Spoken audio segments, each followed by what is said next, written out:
Amaravati inner ring రోడ్డులో అలైన్మెంట్లో అక్రమాలకు పాల్పడ్డారంటూ 2019లో అధికారంలోకి వచ్చిన వైసీపీ సిఐడి ఎంక్వైరీకి ఆదేశాలు జారీ చేసింది.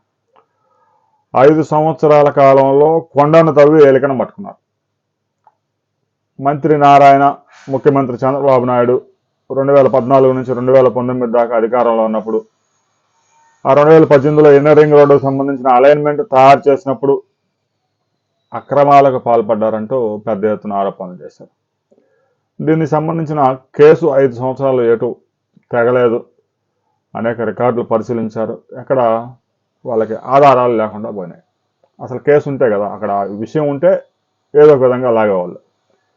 ఇక ఈ కేసును మూసివేయడానికి కూటమి ప్రభుత్వం నిర్ణయం తీసుకుంది. అయితే దీనికి సంబంధించి సిఐడి కూడా కోర్టులో అదే విషయాన్ని, కేసును వెనక్కి తీసుకుంటున్నట్టు కోర్టుకి తెలియజేయబోతా ఉంది.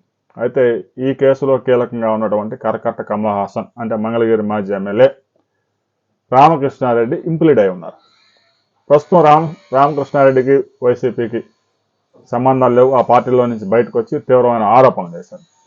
ఆ తర్వాత మరి అటు నుంచి కొన్ని ఫోన్లు వచ్చినాయి. తర్వాత సెటరేట్ అయ్యాడు. మరలా వైసీపీలో చేరలేదు. షర్మిలా పార్టీలో చేరతారని ప్రచారం జరిగింది, కానీ అక్కడ కూడా చేరలేదు. ప్రస్తుతానికి ఏ పార్టీతో అతను సంబంధం లేదు. ప్రస్తుతం వైసీపీ నేతలు రామకృష్ణారెడ్డిని కేసును కొనసాగించాలని కోరతారా, లేదంటే రామకృష్ణారెడ్డే ఈ కేసును మూసివేయడానికి వీల్లేదు, అమరావతి ఇన్నర్ రింగ్ రోడ్లు అక్రమాలు తేల్చాల్సిందే అంటూ సుప్రీంకోర్టుకు వెళ్తాడా అనే దాని మీద కొంత స్పష్టత రావాల్సింది. మరింత స్పష్టత వచ్చిన తర్వాత దీనికి సంబంధించి మరో వీడియోలో మనం తెలుసుకుందాం.